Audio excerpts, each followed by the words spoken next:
सर्वप्रथम त आज यहाँ उपस्थित हुनुभएका सम्पूर्ण महानुभावहरूलाई म नमस्ते भन्न चाहन्छु। पहिला त अलिकति म इमोसनल पनि भइरहेको छु, किनकि बुटोल टेक्दा बित्तिकै म आफ्नै घर आए जस्तै मलाई महसुस भइरहेको छ।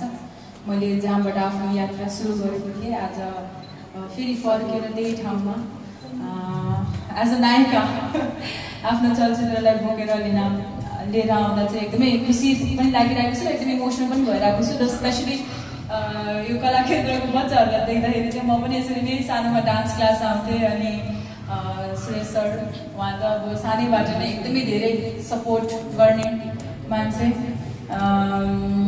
मेरो जर्नीमा एकदमै इम्पोर्टेन्ट रोल पनि प्ले गर्नुहुन्छ सुरेश सरले।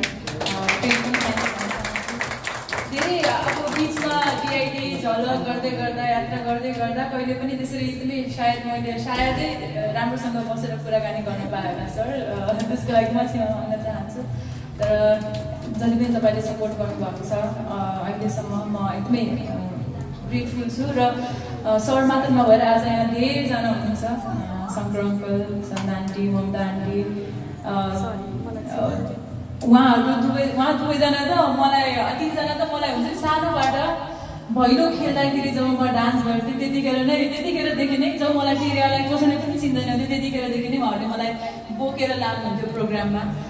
त्यो उहाँहरूलाई देख्दा बित्तिकै मेरो त्यो पहिलाको त्यो जर्नी याद आइरहेको छ। त्यही भएर पनि म आज एकदमै इमोसनल छु। म फेरि पनि तपाईँहरूलाई सरी पनि भन्न चाहन्छु र थ्याङ्क यू पनि भन्न चाहन्छु।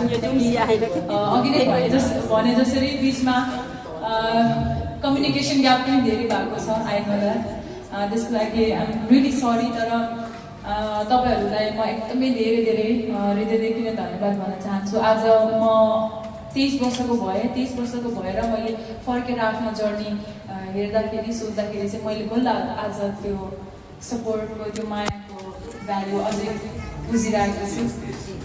त्यसको लागि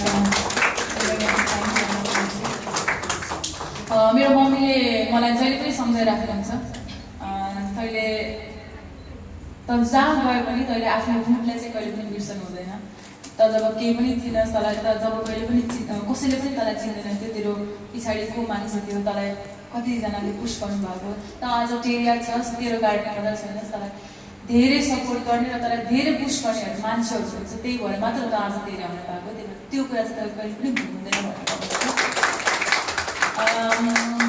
सो समग्रमा भन्नुपर्दा म आज एकदमै खुसी पनि छु र सबैजनालाई नेसनलमा धेरै